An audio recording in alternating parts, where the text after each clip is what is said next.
Online stehen viele Firmen derzeit vor großen Herausforderungen. Deswegen freut es uns, dass wir mit Graham Jones, einer der wenigen Internetpsychologen der Branche, heute im Gespräch haben. Das Interview mit Graham Jones war von daher besonders spannend, da viele Firmen jetzt sagen, wir machen viele Dinge online, aber vor allem machen wir viel und es wird immer mehr. Die Frage ist, was funktioniert denn wirklich und was sind eigentlich eher Trends, denen wir folgen, wo wir gar nicht genau wissen, was es uns bringt. Daher haben wir uns mal zusammengesetzt, um den aktuellen Stand der Dinge durchzusprechen. Das Interview wurde in englischer Sprache durchgeführt.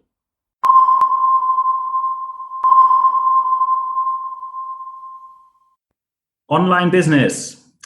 Many of you now will think at the moment it's quite challenging. We need leads from the internet, but at the same time we face challenges that maybe clients aren't where they were before, or suddenly I have more competition online than I had before. Today we have an international expert, international speaker with us, internet psychologist Graham Jones. Hello and welcome.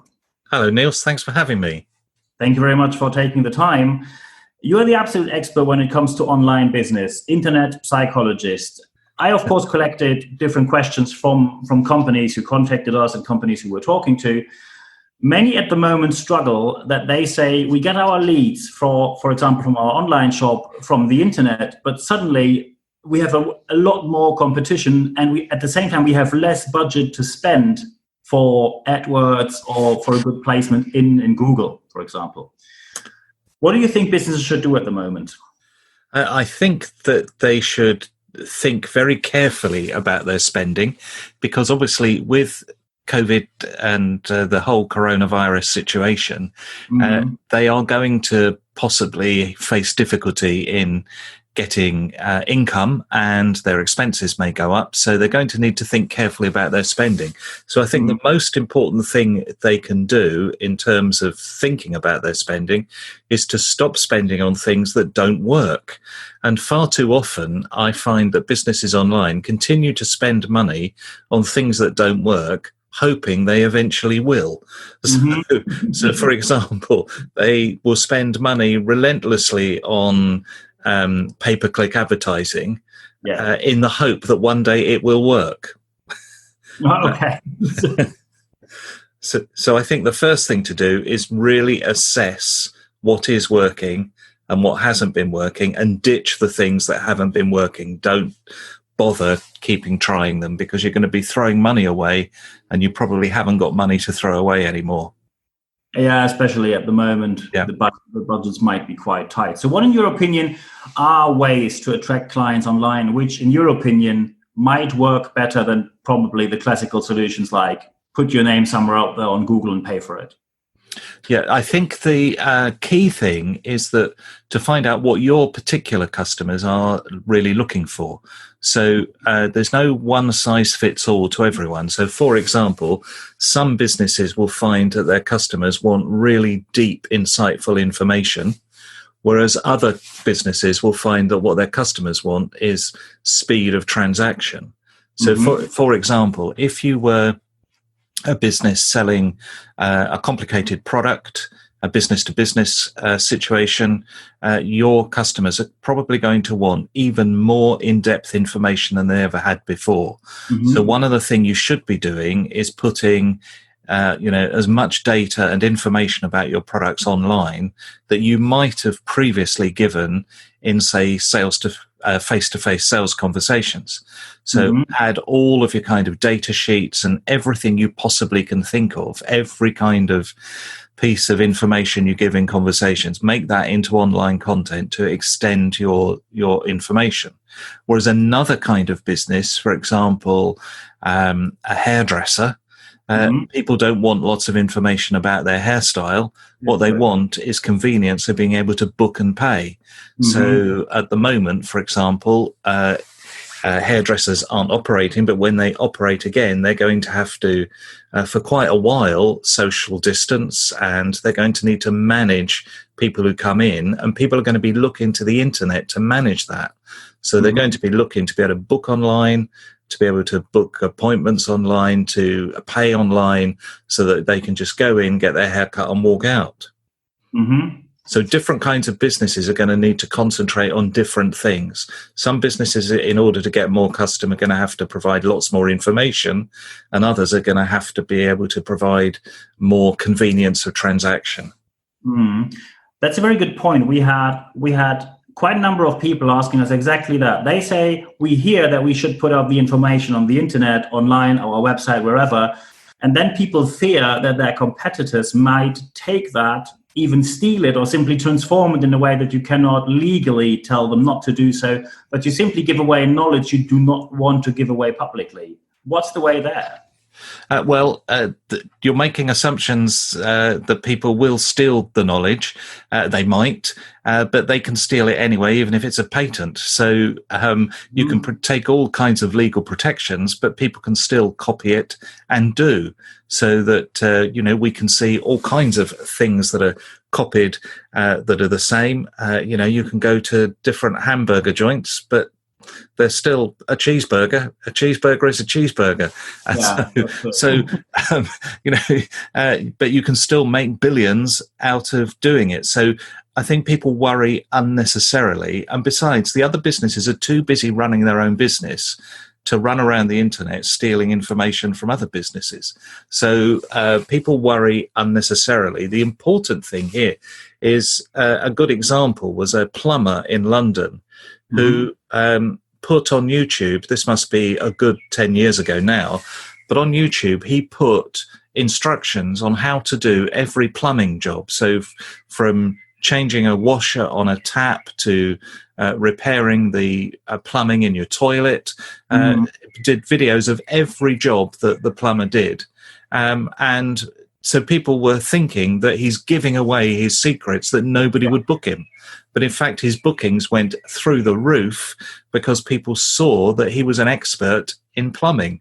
And therefore, they trusted him because of the content and information he'd given.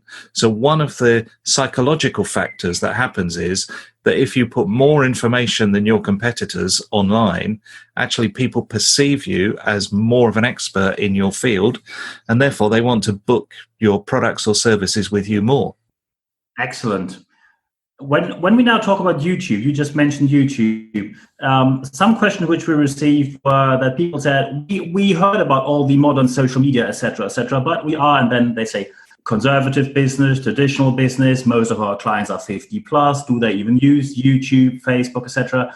What is your take on using social media, YouTube, to put your knowledge there, when most or many businesses say that they assume or they think or they even know that they have a rather conservative or, well, in quotes, older clientele?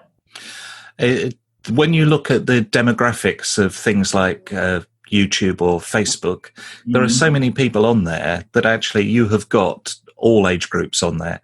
So there are nearly 3 billion people using Facebook now, of which 2.2 billion use it every day.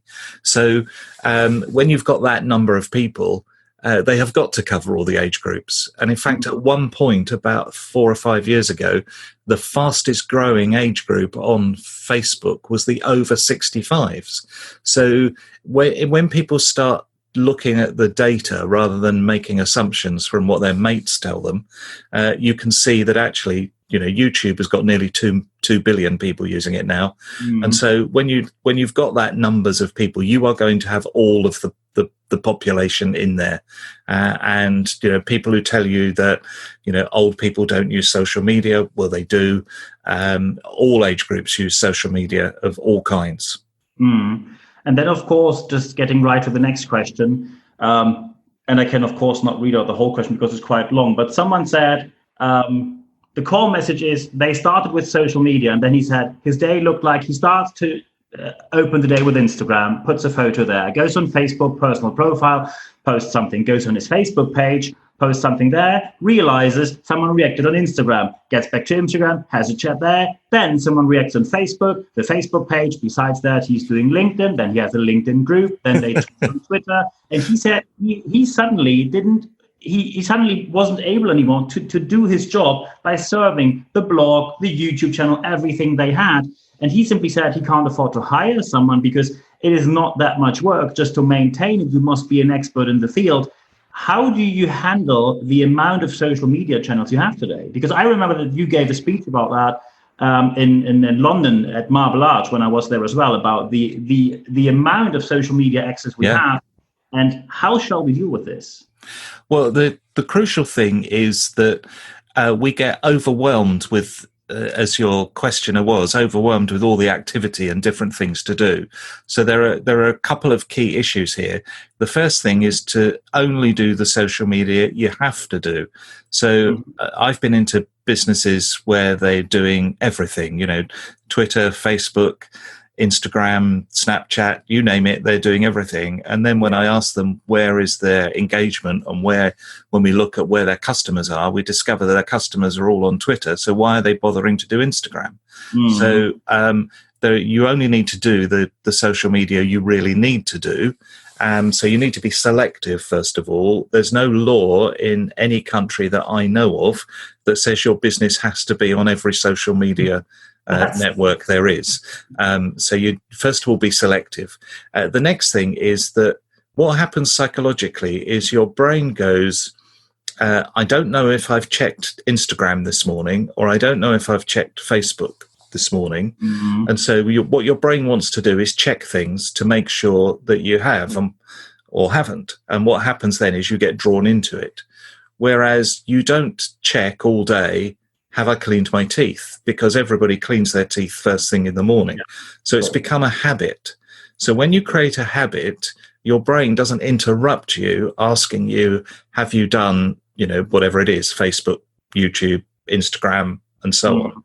And so what you do is you create a routine and turn that routine into a habit. It will take a good month or so of establishing a routine and saying, I'm only going to do Instagram between, 9 and 9:30 in the morning or whatever times you want to do it and for how long you want to do it. And you create that routine, you put that in your diary, and you literally do that every day for 30 days, by which time it becomes a habit.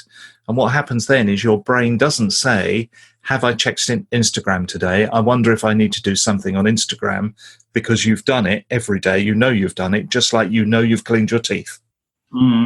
So what your questioner needs to do is limit what they're doing so that they're only doing what they really need to do, and don't get drawn into all the other networks.